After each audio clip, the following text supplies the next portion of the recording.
Welcome to the Breaking News Bears podcast. I'm your host, Chris Capone, joined alongside my wonderful co-host, Evan Davis. And the trade deadline is quickly approaching. Now, before the official deadline day of July 30th, many teams are going to be looking to either be sellers or buyers at the deadline. Notable players and superstars are among those expected to be traded. So, Evan, I want you to hit me first and tell me your biggest name you expect to be traded at the trade deadline, and what do you expect the package for them to look like? Yeah, I was actually kind of flipping between two guys, and one of them might be a surprise to some, but I think the main one, and I think the almost obvious one, is going to be Pete Alonso, first baseman for the New York Mets. This is a guy looking for a new contract. I don't know if it's going to happen in New York just because the trajectory of this team, they're well below 500. They had Verlander and Scherzer that they traded, and they ended up getting a lot of decent pieces in return. I don't know if you would be able to get that necessarily for Pete Alonso just because there's no term on his contract after this season, but nonetheless, you would still get a ton for it. You look at what they got back in those deals that I had just mentioned, like Ryan Clifford, Drew Gilbert. They got Luis Angel Acuna as well, and they're really solidifying what previously was a very weak prospect pool.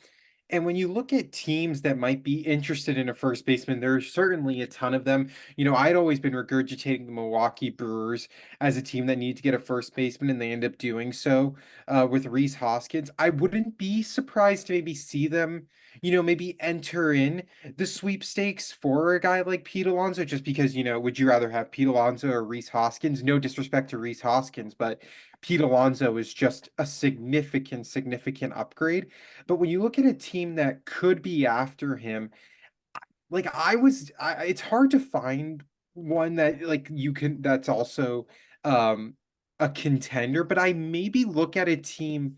I don't know, it's difficult. I was kind of between the Kansas City Royals as well as the Cleveland Guardians. I know they like the Guardians have um Josh Naylor there, but you could kind of use him as like a permanent DH. And when you look at what the Cleveland Guardians can offer, they certainly have the prospects to do so. So I think a team like the Guardians that's up and coming could use a first baseman like Alonso and just make Josh Naylor kind of like your everyday DH, if that makes sense. Yeah, no, that makes sense. But one thing about Pete Alonso that I kind of liked about what you brought up is you brought up one NL Central team, the Milwaukee Brewers, that could be looking for a first baseman. Thinking of another NL Central team. I'm thinking of the Chicago Cubs. Now, when you're looking at the Cubs, you see, they have one of the best farms in baseball. They have a lot of top prospects. Pete Crow Armstrong is another one of them. And I'm personally in my mind, I'm thinking of a Pete for Pete trade. I'm thinking of Pete Crow Armstrong for Pete Alonso because Michael Busch had that torrid start to the season where he hit 5 home runs in 5 straight games, and it was, electric for them. The Cubs looked great, and then now they've started to slow down. They're putting Bellinger back like in the outfield and first base. They're splitting time between that. Michael Busch is hitting against righties more often, but I think that they really need a power threat in their lineup. They only have one double-digit home run hitter right now, and that's Christopher Morel. And his batting average and uh everything else is like way under compared to what their offense is struggling.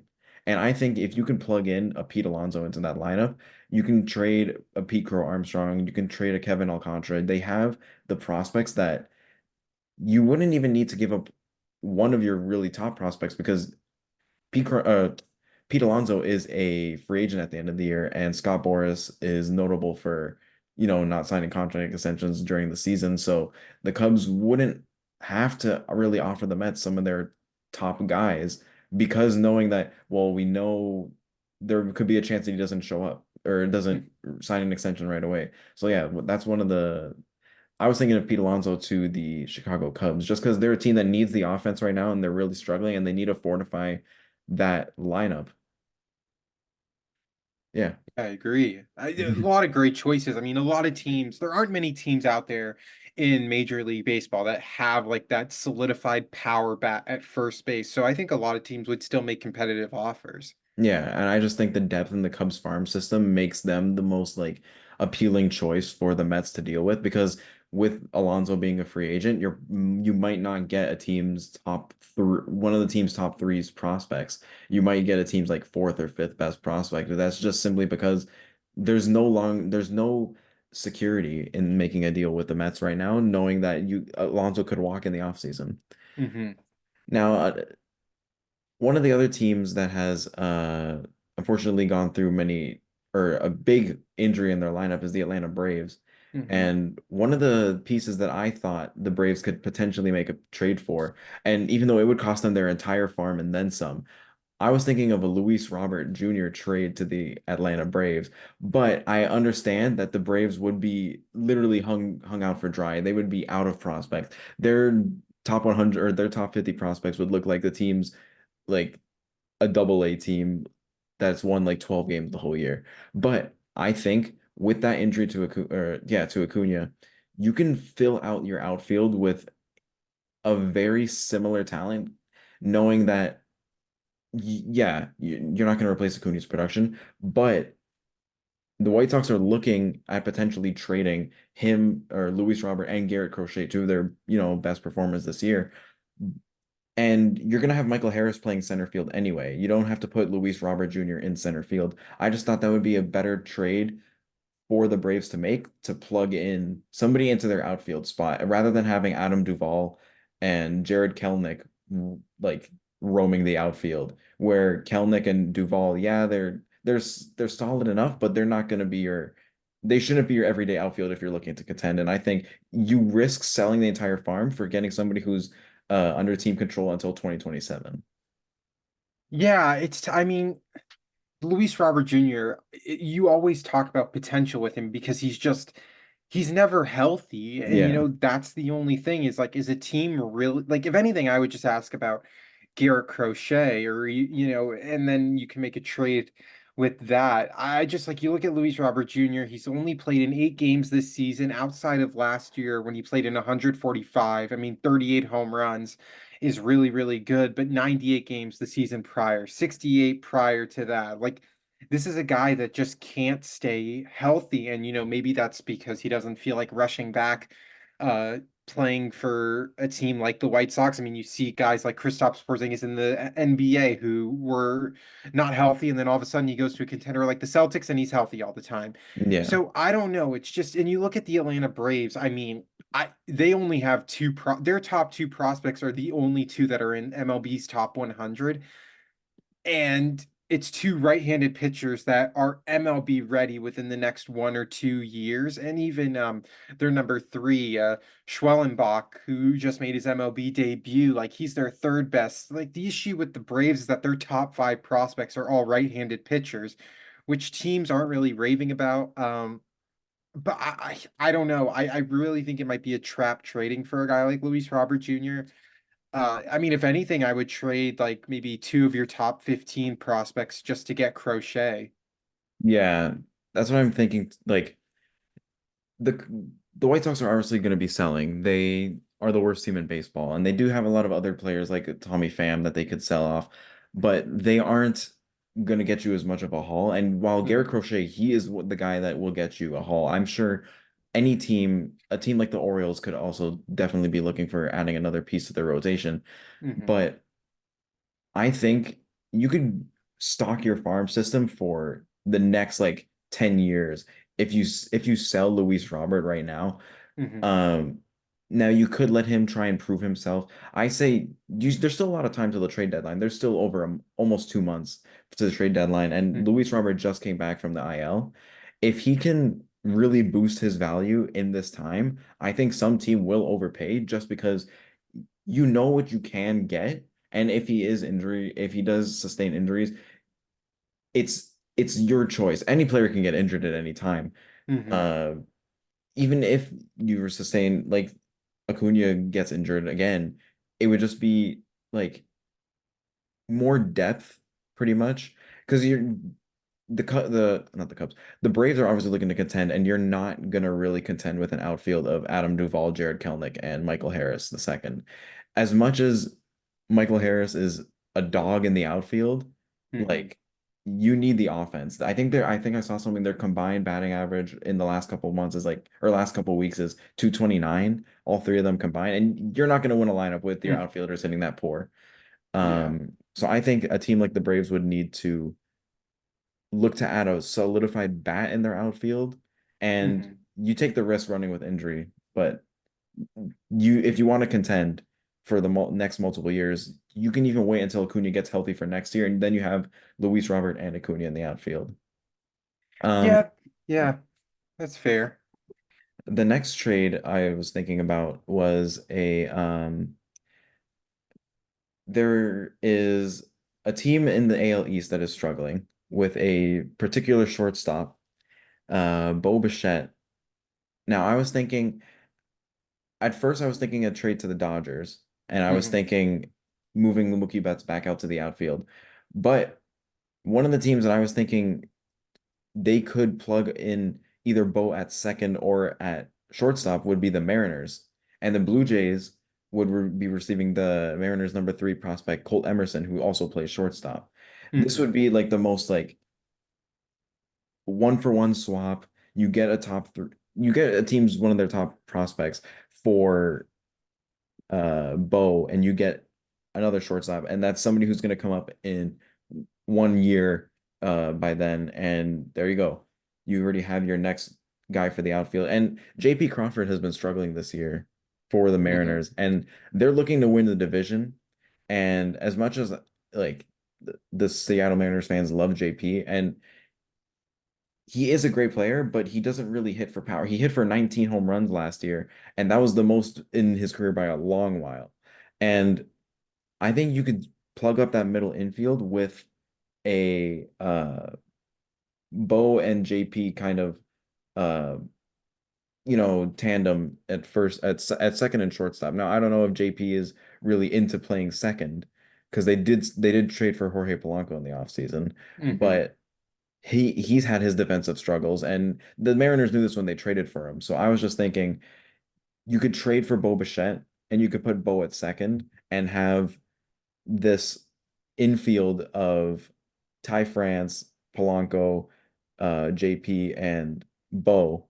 And I think that's a pretty solid infield for the Mariners, a team looking to win the AL West. Uh, and yeah, I think that was the one team that I was looking at that I thought would make the most sense trading for Bo, seeing as they already have a top shortstop prospect. Hmm. Um, as much as I wanted to try and figure out a trade to get Bo to the Dodgers, because I know, uh, Mookie Betts has been good at shortstop, but I guarantee the Dodgers are looking for future options. Yeah, and I mean that's actually like I did one with Bo Bichette going to the Dodgers and going back to Toronto. I did Gavin Lux, Nick Frasso, and Austin Gauthier. I think the thing with Cole Emerson is the fact that he's only 18 years old, and like if you're the Blue Jays, do you really want to wait that long? Like you still at least want to get someone that is at least like within maybe a year or two of cracking a major league roster. You look at like Cole Emerson just started A ball this year, and like, who knows what he could be like. And it's probably not going to be another 5 years until we see him in the major leagues, if that. I think if you're the Blue Jays, you at least want to get some MLB players in return. And I just think, maybe you get back Nick Frasso, who you traded away to get Dodgers legend Mitch White, Frasso, high strikeout guy, and then you look at Austin Gauthier, who he's relatively young. Uh, he's an infield outfield platoon guy. He's in AAA, just got called up this year, hitting 292 in 23 games, so a small sample size, but an 815 OPS. 25 years old. It's a guy who you could plug in within, maybe next year, and then you have Gavin Lux, who he could play shortstop, he could play second base, either one of those two. Obviously, not having the offensive season he would like, but I think nonetheless, if you're a team like the Blue Jays, you just want to get something back in return, and I think those three guys is a very fair offer for Bichette. Yeah, I'm thinking with a trade with Bo, it's so hard to really find a team that will, that he could be as a service to.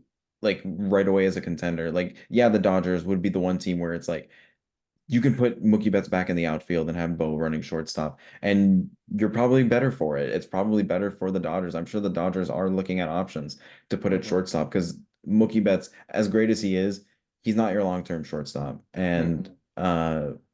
they signed or they traded for Mookie Betts as the the outfielder of the future. And Hmm. they I'm sure when the Dodgers traded for him, they weren't expecting to put him at shortstop in Hmm. 4 years' time. So with Bo, I'm thinking more of I want Bo to go somewhere where he can really prove himself and, get the respect he deserves. Now, he's had major struggles this year, and I'm thinking that a team will be less likely to overpay, even though he's been great and led the American League in hits, and he could have even led the American League in hits last year if he didn't get hurt. I Hmm. just think with somebody with Bo, it's a real down year is really struggling and impacting his trade value in the worst way possible, knowing that he's a free agent at the end of 2025, but Hmm. some teams are going to be looking to maybe pay less, and it's no fault to his own. He's been just poor this year. Hmm. Yeah, no, it's fair. It's definitely interesting to see, what ends up happening with him. Yeah. Uh, Another AL East team that's looking to make a trade, but to actually obtain players would be the Baltimore Orioles. And I was thinking of a trade involving starting pitcher for the Miami Marlins, Jesus Luzardo. I was thinking Hmm. of a trade because the Orioles' rotation depth has just taken a beating with so many Hmm. players going down to injuries. I was thinking of uh, and the Orioles have so many top prospects. It's almost too easy just to say, well, yeah, the Orioles should just make a trade for any top, like they could make a trade for Garrett Crochet, they can make a trade for Jesus Luzardo, they could make a trade for almost any pitcher in the league right now that isn't untouchable. Hmm. Um, just because the amount of farm depth they have so many different options that teams could use. So really for this trade, I was just thinking of hey, Jesus Luzardo to the Orioles for literally any prospect in their top uh top 10. Like Colton Cowser, Yeah. Colton Norby. You can mix and match any set of prospects for them, and they'll be able, I'm sure most GMs would take that in a heartbeat. I don't know. Like Jesus Luzardo, I mean, this year he has just really, really struggled. And like his last start last night, he got blown up by the Tampa Bay Rays. Like couldn't even make it through 5 innings, 9 runs on 9 hits. ERA now ballooned up to 5.5. Like if you're the Orioles and you got to give up one of your top prospects, like I know uh, Luzardo's under contract for a little bit. But I don't know, like you just watch him play and like I get like, lefties and everything, but I just don't think this is a guy that you necessarily would give up like a Colton Norby or a Cowser for. Like maybe you give up someone in your like 13 to 16 range, but I don't see it. Like I don't know. Like his ERA has never really been spectacular to say the least. And I just going into a tougher division it's just I don't know if that would really work out, but I'm not the GM. Yeah, I was just thinking because the Orioles need help desperately. Albert Hmm. Suarez is starting for them. They have multiple different pitchers that are just, coming in and out of their rotation, but just because of everybody's getting hurt. Dean Kramer's Hmm. hurt, Tyler Wells is hurt, John Means is hurt. It's like incredible how the Orioles are still playing this good basically on the backs of their offense and their elite starters, Corbin Burns and even Grayson Rodriguez has really proven himself after starting off slow last year and now really coming into his own this year. Hmm. Yeah, I could definitely see them just because the need is there, and we've seen when Jesus Luzardo is at his best, it's really great stuff. I mean, obviously he would have a much better defense behind him in Baltimore than he would in Miami. He also have a favorable ballpark because of the left field wall, is obviously Yeah. pushed back a little bit. So, home runs that might be in Miami would be outs in Baltimore. It would just be like a double off the wall. So I could totally see it. I just don't know if you're giving up a guy like Colton Cowser or Norby or Mayo for a guy like Luzardo. I think your prospect pool is too deep that you shouldn't have to give up one of your top five guys. Yeah, it's just a team like the Orioles that has been at the bottom of the league for so many years. They have so many prospects. They like those years of tanking and losing have really led to them having a insanely deep farm, and they could make any trade that they want to right now. Yeah, basically, they could do anything they want in order to get this team to be where it's at. Yeah. Is there any other uh big names that you have on your list currently that looking to be traded? Yeah, I mean, let's just stick with the Orioles, and we talk about it a lot, or the media also does as well. But like Mason Miller is a name that has been thrown out there. I mean, if you're the Oakland Athletics, you found a gold mine in Mason Miller. This was a prospect that you drafted in the third round, I believe it was, but a guy that like just has the most interesting story, like going from like D3 and then back, to D2, I think it was, or D1, but like a very low tier D1 school. And then now just is pumping gas, and he's still under contract for 6 more years. I think like if you're ever gonna think about trading one of your players, it's Mason Miller, and it's right now. And you talk about a guy like Kobe Mayo or Connor Norby. I don't know if the Orioles would give up Colton Cowser. I just think his defense in the outfield, although he can't really hit the ball as well, he's still a rookie, so we give him time. His defense is really why he's in the major leagues. I just think with the way that Cedric Mullins has been struggling and Cowser's been taking over in center field, I don't think they really want to give him up. But you look at a guy like Kobe Mayo, who's basically, I mean, he's stuck in AAA. I mean, like the dude is absolutely mashing a 291 average, a 964 OPS. He's slugging 605 with an OBP close to 360, 13 home runs, 37 RBIs. This is a guy you could trade Kobe Mayo, you could trade Connor Norby, you could even trade Cade Povic, who's also in AAA. He's 5-1 with a 3.18 ERA, a left-handed pitcher, 75 Ks and 56 and two-thirds. He's only 24 years old. I think if you package those three guys together, you could get Mason Miller. The struggles you have. No Bautista, Craig Kimbrell's a ticking time bomb. You have Yiner Cano, but I don't view Yiner Cano as a high leverage guy. I think he's more of like a seventh, eighth inning setup man. Um, and you have Colombe as well in the back end, but do you really trust these guys? And yes, I know like you don't want to trade a lot of top prospects, especially for a reliever. But just given the fact that Mason Miller's like 24 years old, he has so much left in the tank still. Like this isn't like you're trading for like a 30-year-old or oldest Chapman. Like this is a prospect you're trading for. I think if you package those three guys and you get him in Baltimore, you now have, once Felix Bautista comes back, you might have the scariest 1-2 punch in your back end because now you have two guys that throw 100. Yeah, that's one of the things about the Orioles where they need depth. Like in their bullpen, they are now their bullpen has been serviceable this year, like so far, but Mhm.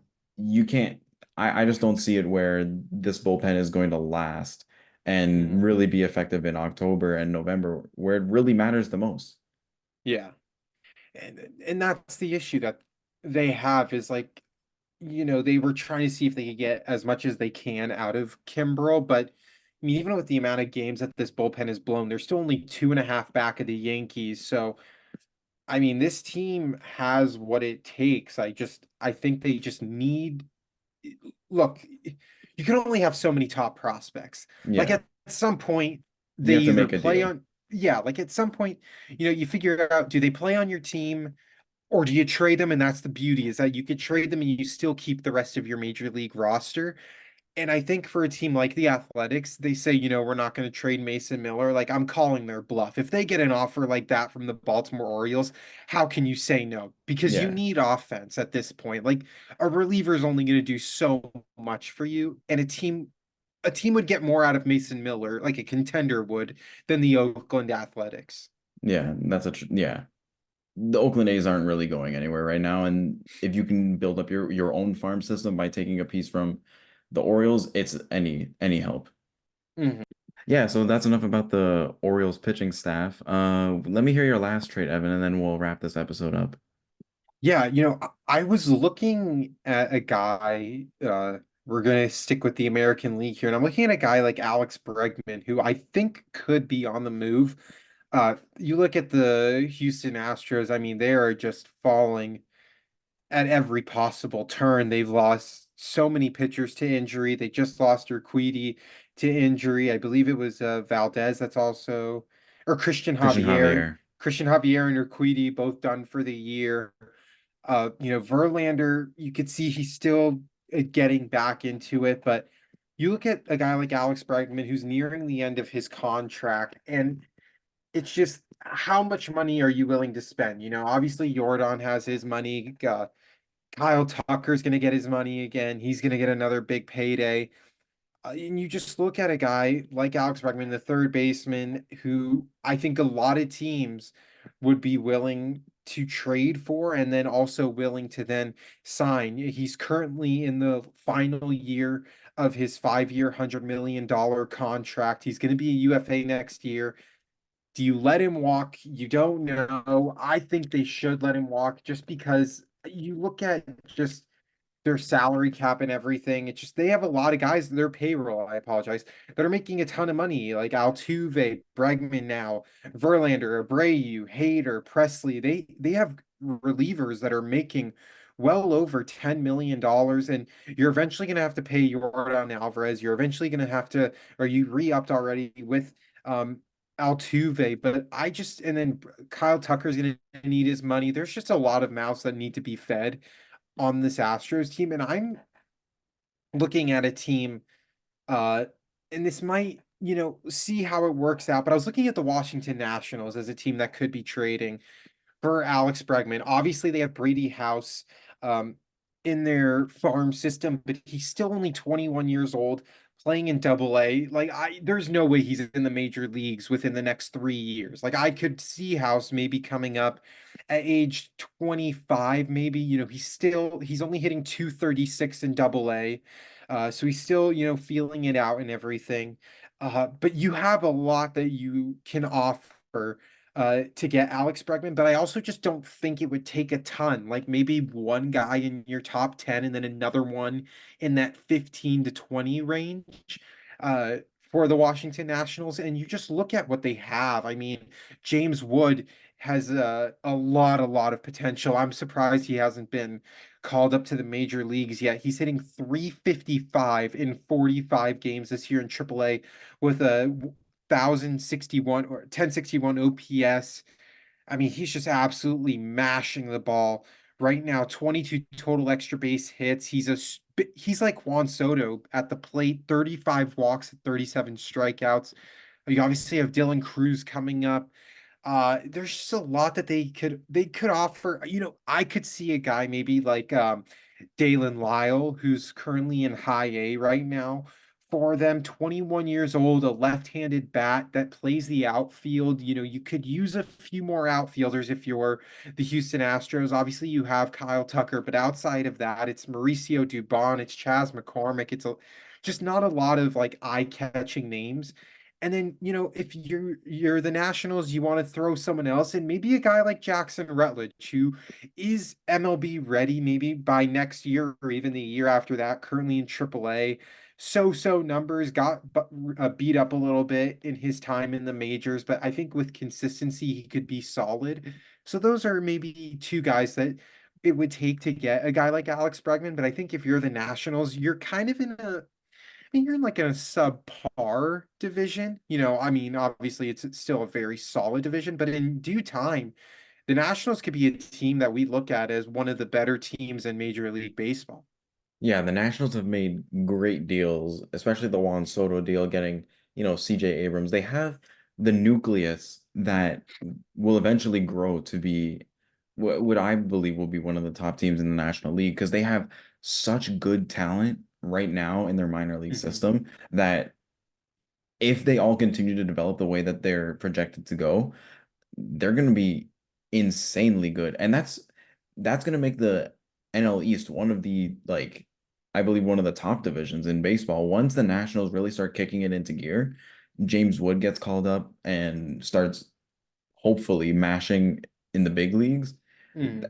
The Braves, the Phillies, the Nationals, all three of these teams, I mean, the Phillies and Nationals series would feed families. Bryce Oh my Harper goodness. versus his former team, like how many times a year it would feed families.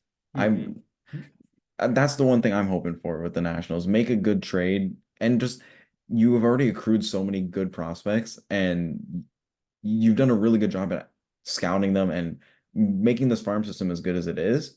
Hmm.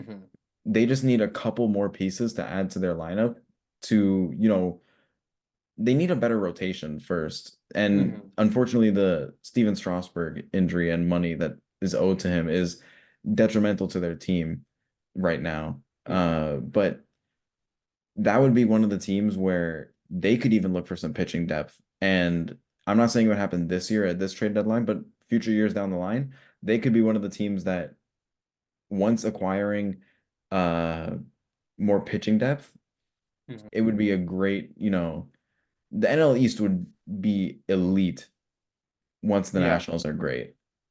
Yeah, and the only thing I'm now thinking about is like, do the Nationals view Bregman as a guy that will be within their timeline? Because he's going to be He's 30, 30, 31 years yeah. old.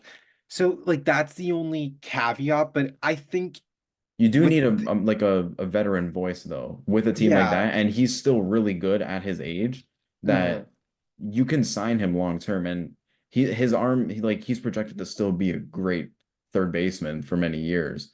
I Yeah. think And yeah, it's, you have yeah. it's also just the universal DH that's now in the National League. Yeah. Like, now a guy like Alex Bregman, who maybe 5 years ago, let's say if he was 35 years ago, maybe the Nationals don't make that trade because they don't know what's to come with like a potential DH. But now you could sign Bregman, call it to like a 7 year contract, and just front load it and then just make those final 2 years like him as a DH. Yeah. Because right now he just turned 30 March 30th. So you can get 5 years of him playing solid third base still. Hmm. And like as you said, front load the 5 years, have the last 2 years as kind of DH years.